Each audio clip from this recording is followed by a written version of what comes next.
Michael Yee, Planning Director. Just a quick intro. I'm sure everybody caught that this is the 9th year of getting to this point. And given my review of it and talking to folks in Ka'u and traveling down there, they've shown a lot of dedication, tenacity, resilience to push this forward. And they had a very diverse group of folks working on this, and very proud of the piece of work that they put forward to you. I appreciate that Michelle, John, and Ron came out today. I really appreciate that Mr. Matsukawa and I really agree on something on this.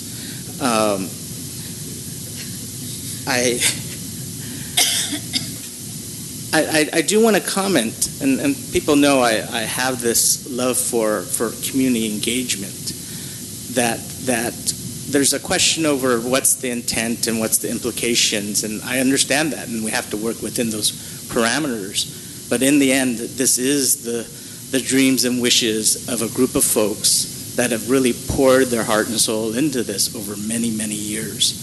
And it is our job to try to make it real for them. And so whether or not that takes a little bit of more work or not, I'm not sure. But I would hope that you take into account that there's been a lot of hard work from a lot of folks to get to this point to present to you today. And with that, Ron has been with this project the whole time, correct? All 9 years.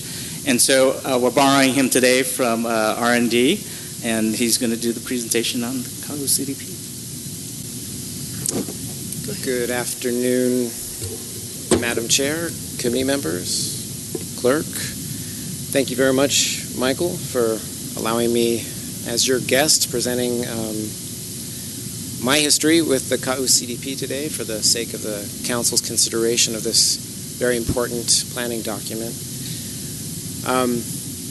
Thanks also, I got to really say it's an honor. I'm going to share with you my story, my experience with the CDP. I'm not speaking on behalf of the steering committee or the community of Ka'u. It's really been an honor working in that community with the steering committee, with the many diverse members of that community. And so it's a great pleasure to be able to share that experience with you today and try to convey some of what Michael was saying about how incredibly involved the community was, how well the steering committee helped craft a plan that truly reflected what people would like to see for the future of their community.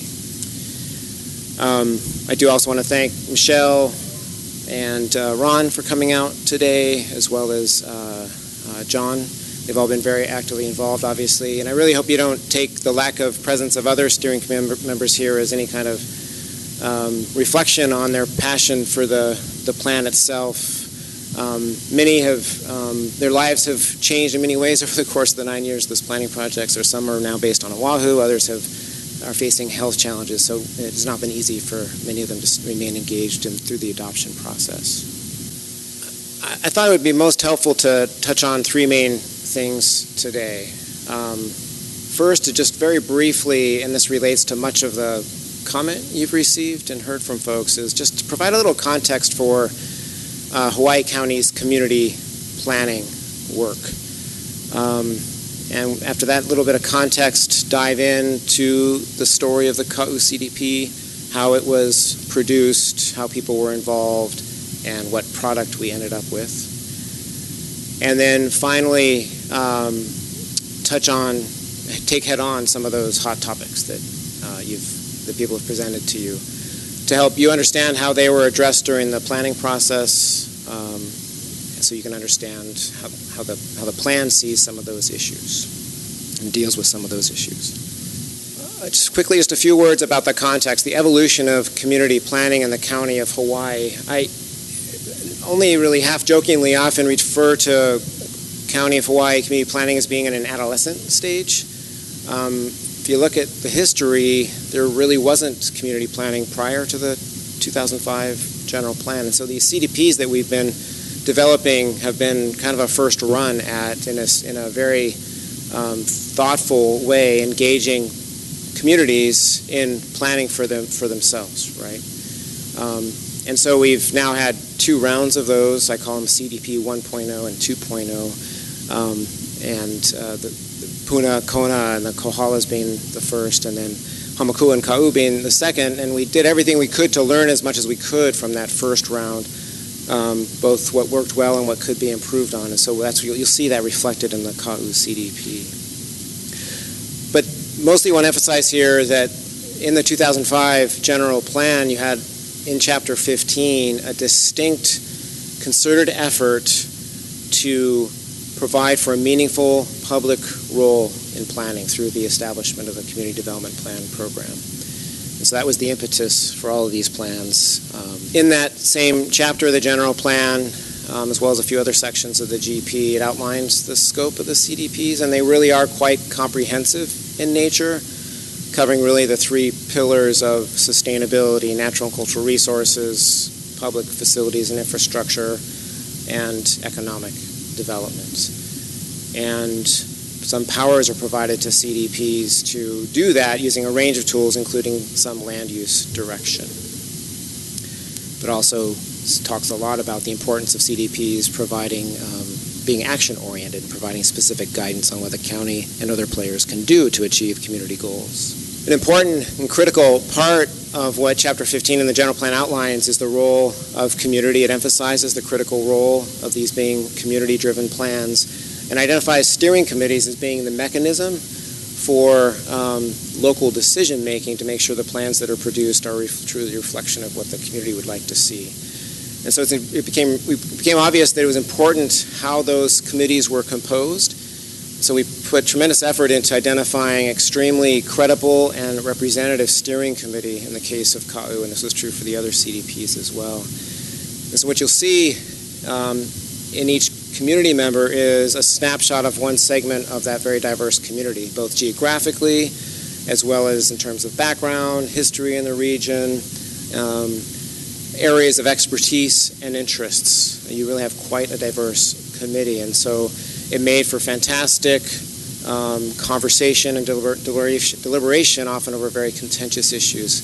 And I really got to commend this committee for the role they played, the patience they had, the ability they had to come to the table and speak frankly and honestly, and hear with open ears and consider different perspectives and grapple with those.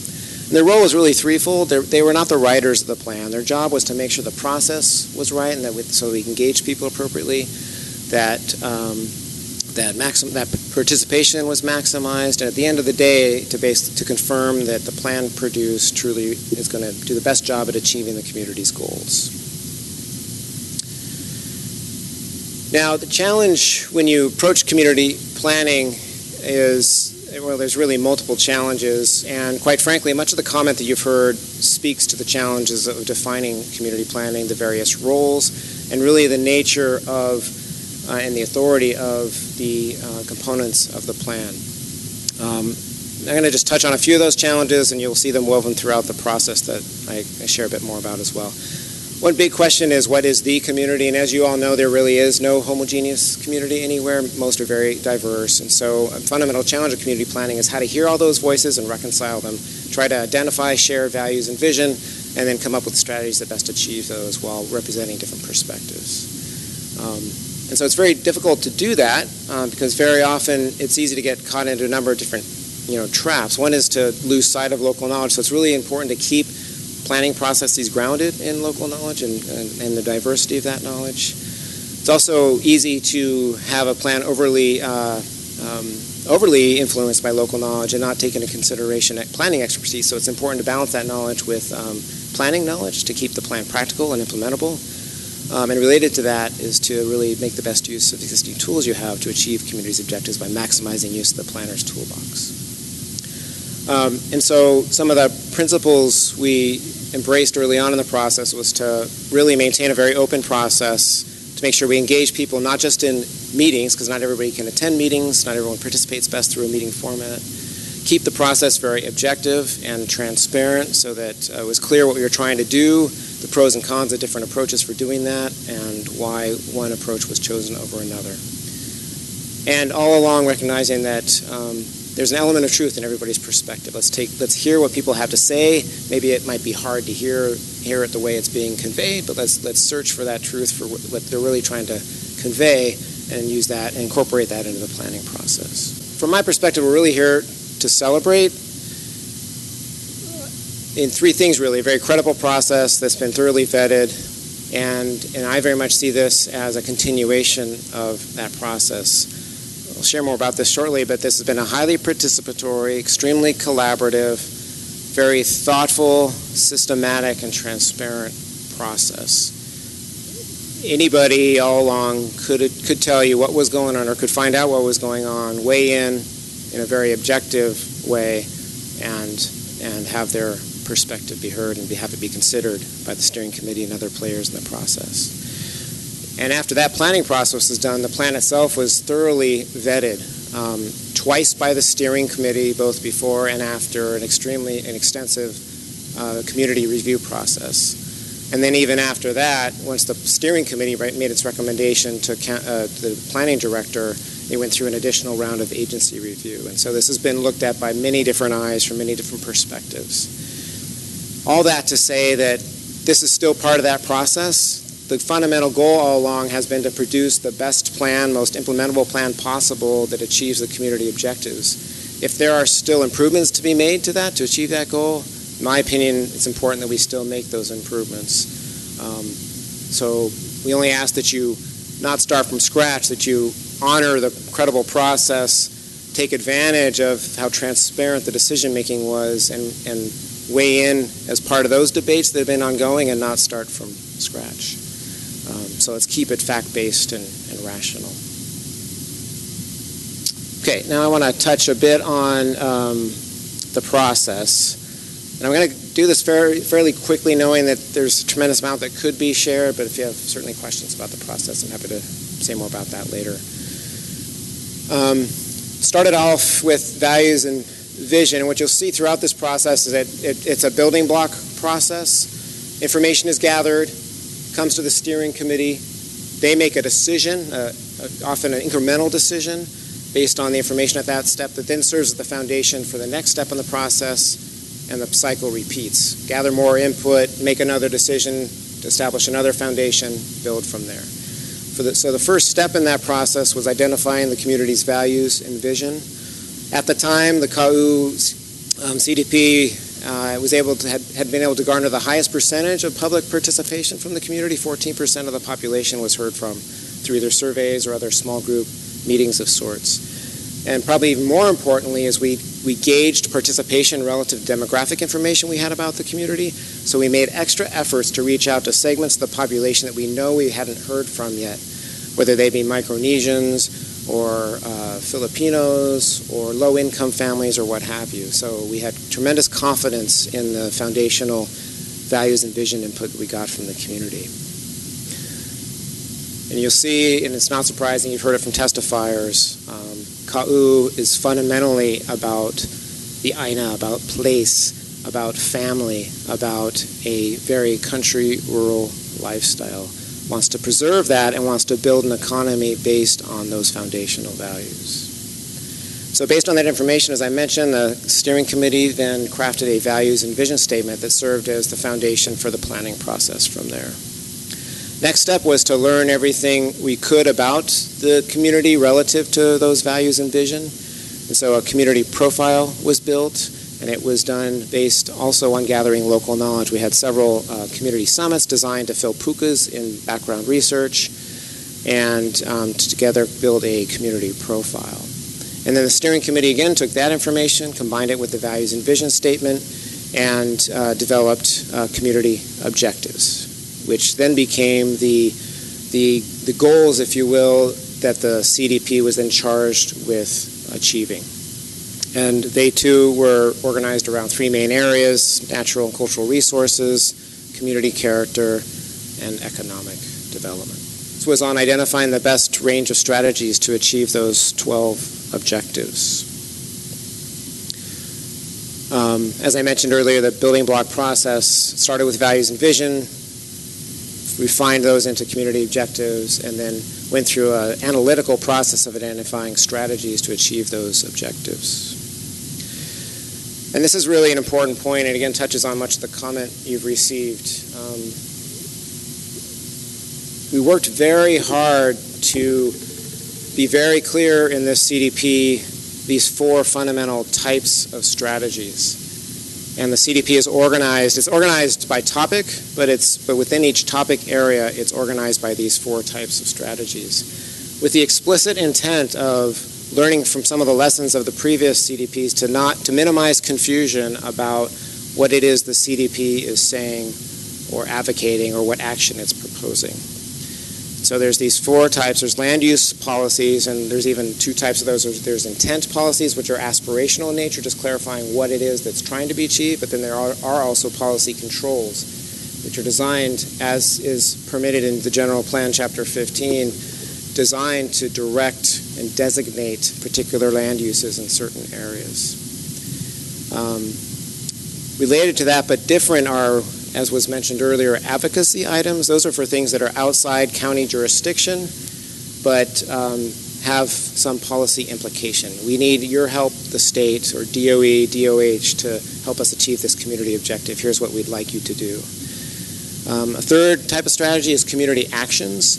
And these are things that certainly are not mandatory, but they are things the CDP is trying to be very clear about what the county would need to do to achieve community objectives. These are things like capital improvements, changes in the code. And I'll say right now that the plan was very careful not to imply that it was amending the code. It identified specific code amendments that would be appropriate as follow-up actions.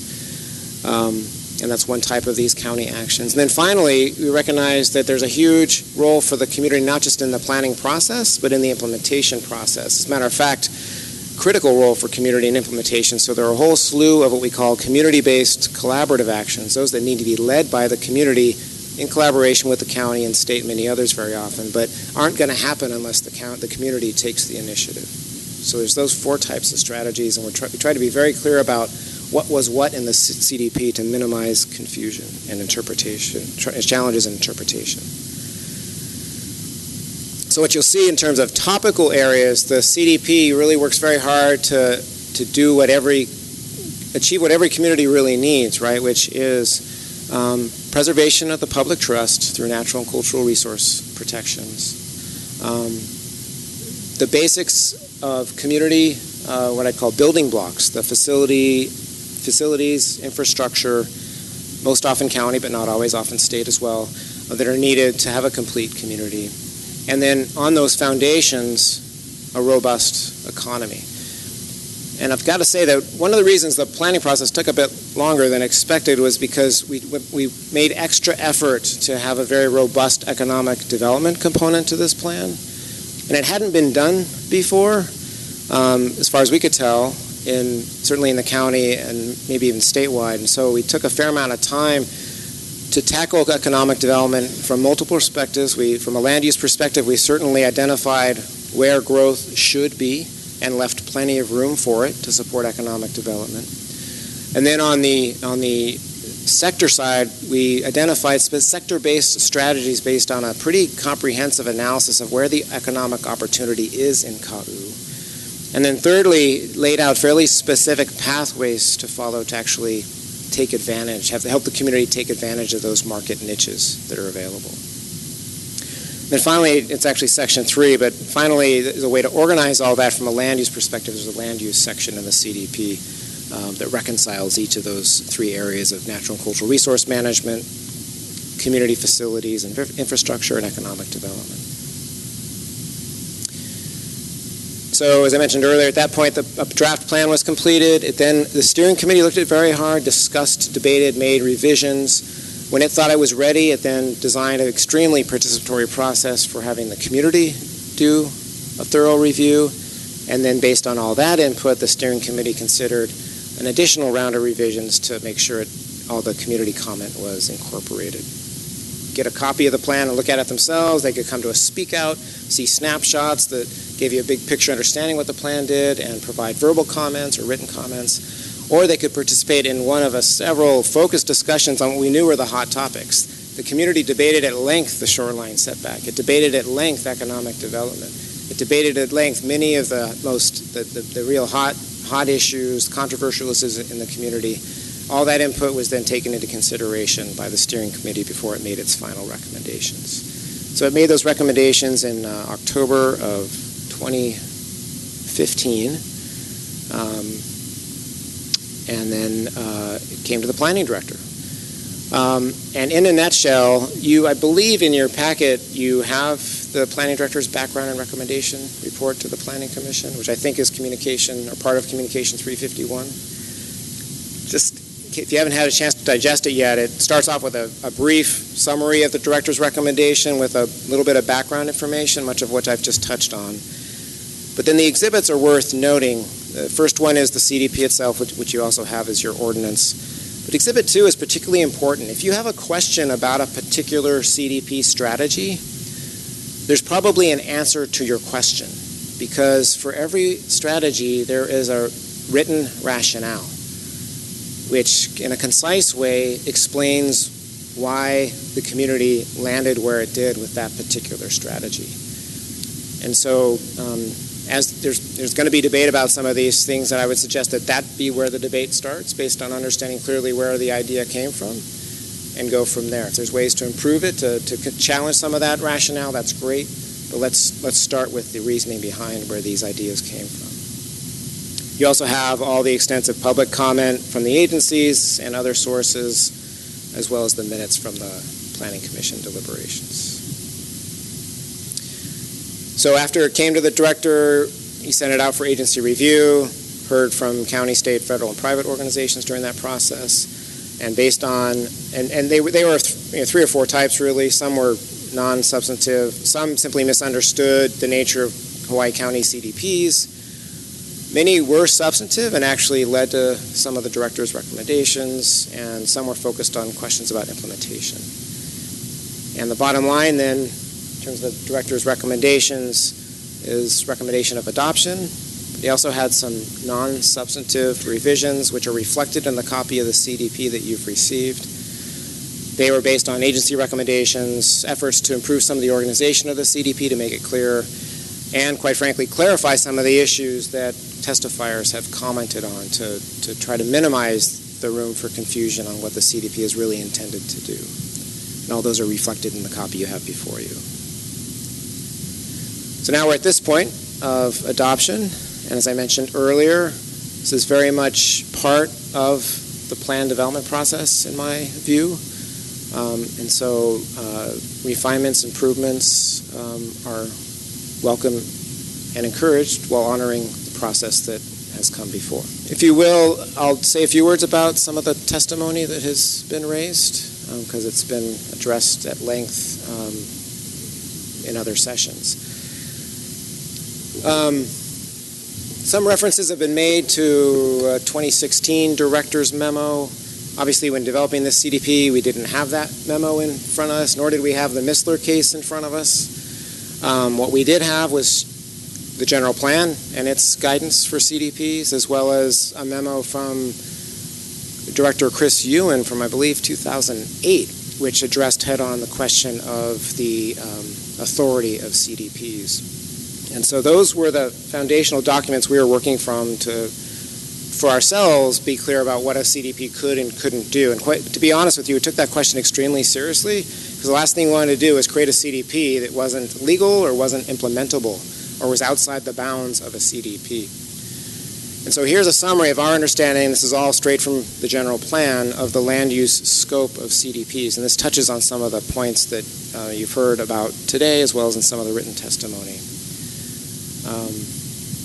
So CDPs in part are about having a community have a say in managing growth. And some of the language the general plan uses to describe how that can be done are important, in my opinion. It uses the words direct, designate, and guide. And if you look up the definitions of those are pretty clear. Direct is, this is how it will be done, right? Designate, it's identifying one land use geographically relative to another. And same thing with guide. And so there's quite a bit of authority given in the general plan for what a CDP can do vis-a-vis land use. All that being said, however, the GP is also very clear that if there's ever a direct conflict between the general plan and CDPs, the general plan is controlling. And so what the KAU CDP does is try to be as crystal clear as possible about what land use policies best achieve the community's goals and objectives,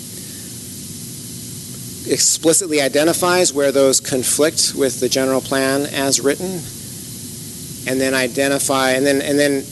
includes specific county actions which are to amend the general plan to bring the two into alignment, right? And so to address some of the questions being raised, the CDP does not either assume it amends any part of the county code or any other part of the regulatory framework for that matter, nor does it assume it amends the general plan.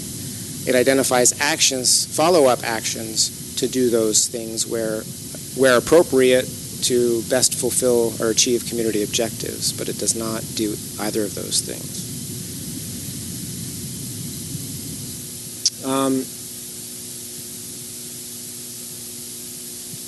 One thing that was hotly debated was whether in the KAU CDP to accept all existing policy as is and leave it out of the CDP, or include it because it's so important relative to community objectives. And the decision was made at the end of the day to include it, recognizing A, that land use policies aren't always considered when considering different types of land use decisions and permits, and B, there's a chance that some of the existing policies and code could be changed, in which case it would be important to have them preserved to some extent in the CDP. And so you'll see reflected in the KAU CDP and many of the policies what are basically reiterations of existing policy or code.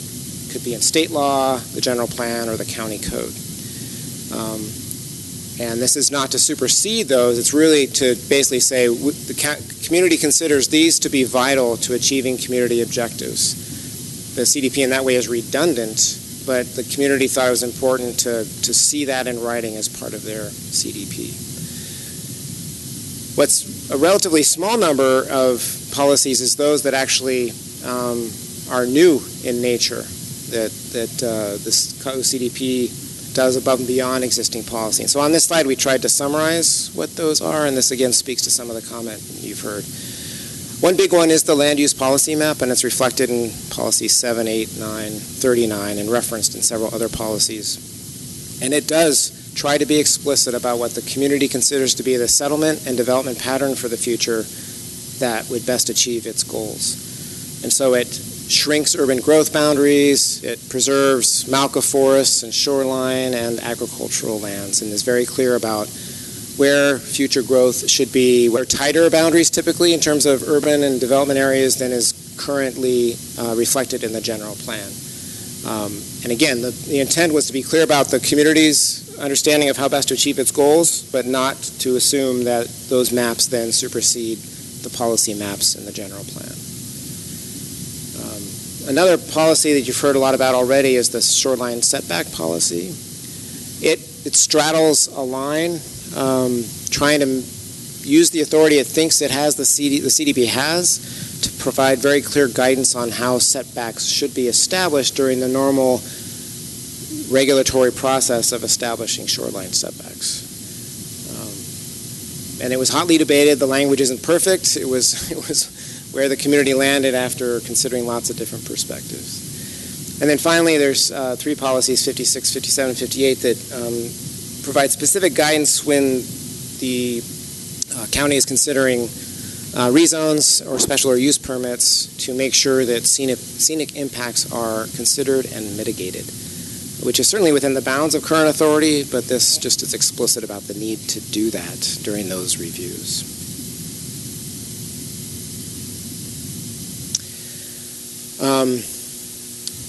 Just a few words about planning director recommendations. Refined a lot of the language in sections, some of the introductory sections providing the framework for the CDP. Improved some of the language in some of these critical policies, 739 and 93. And there's this hot debate about when you should use shall and when you should use should, and the director thought that for two of the policies where they had said shall, it really should say should. Which is still expressing clearly the intent of the community, but being very careful not to overstep the authority of the CDP. You can't read this, but just visually shows you how the wordsmithing the director did to really maximize clarity in descriptions of the purpose and scope of the CDP and its relationship to the general plan, and specifically the Big E Policy 7, the land use map, emphasizing that the GP is controlling, making sure the language used, designate instead of define, is straight out of the general plan, that sort of thing. Other hot topic I'll just briefly touch on, the setback. If you haven't spent much time in Ka'u, it's hard to understand how important open space, natural resources, cultural resources, and in particular the shoreline is for the people of Ka'u, for the psyche of Ka'u, for the way of life. And so, as was already mentioned, it was absolutely critical from the community's perspective that development be set back from the shoreline. Now, for students of land use law, that's a difficult thing to do. And so we grappled with different ways to do it, tried not to supersede the authority of the director or the commission or the council, as the case may be, to establish those setbacks, while at the same time being very clear about the need to keep structures away from the shoreline. There are very few structures in Ka'u, on Ka'u's 80-mile shoreline, that are anywhere near the shoreline. There's just a few exceptions, and the community thinks it's very important for a number of cultural and natural resource management perspectives, as well as just general way of life to keep it that way. It does this through using several tools, and you can see this discussed at length in Exhibit 2, pages 34 through 36. And an important note here, too, is that, and it came up in the steering committee's discussions, is that they don't see this just as a natural cultural resource or public access issue. This is very much an economic issue for the people of Ka'u.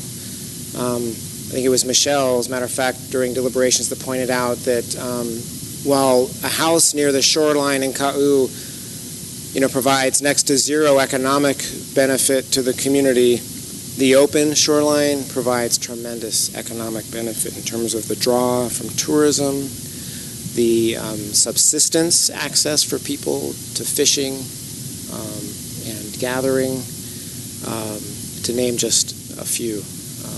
And so they really see this not just as a preservation strategy, but an economic development strategy as well. And the CDP doesn't just use a setback, it also uses the power of the state land use districts. It's just that fundamentally a setback, a structural setback, is the most effective tool for keeping development away from the shoreline. The nitty-gritty of it is that the counties can establish setbacks by rule or ordinance of distances greater than 40 feet. Planning Department Rule 11 establishes a minimum setback of 40, but bottom line is there's really no protocol established for establishing setbacks or considering what range of issues or factors to be clear about or learn about a particular site before you establish a setback.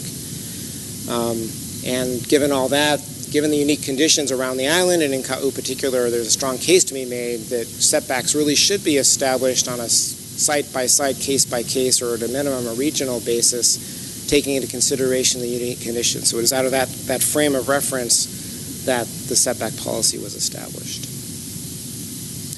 And just to give you an idea, this is not, the quarter mile was not arbitrary in the sense that it was picked out of a hat. 40 feet is probably more arbitrary, arguably. The quarter mile was identified based on a review of all the resources, the hazards within the shoreline area.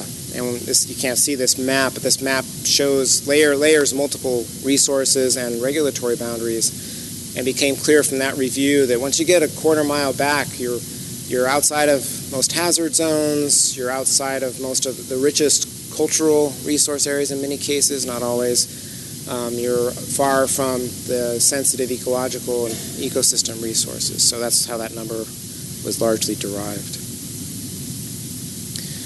Obviously, the big question is, what impact does this have?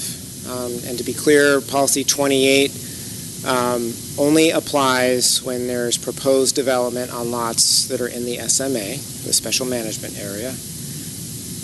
It establishes by default a quarter-mile setback. However, it was already said, but I'll reinforce it. The community really would like something more like a mile or a mile and a half, but we knew that wasn't practical. And it wasn't, quite frankly, someone said the planning department talked them into a quarter mile. That certainly wasn't the case. Our job as planners was to prevent information and choices and the trade-offs of choices, and based on the information presented, the community landed at a quarter mile. And then important thing about Policy 28 is it gives the applicant the option of making a case for a different setback based on local conditions, and so it's not just firmly established, this is it, no discussion. The applicant certainly has the prerogative to make a case for a different setback. And then finally, it doesn't affect any permitted uses. It simply speaks to where permitted uses on the landscape are located relative to the shoreline. So again, I'll just close by saying that we're here to celebrate. Your deliberations are certainly part of this process to help us produce the most effective plan for achieving the community's objectives. Very much look forward to hearing your comments and questions and strengthening the plan as appropriate.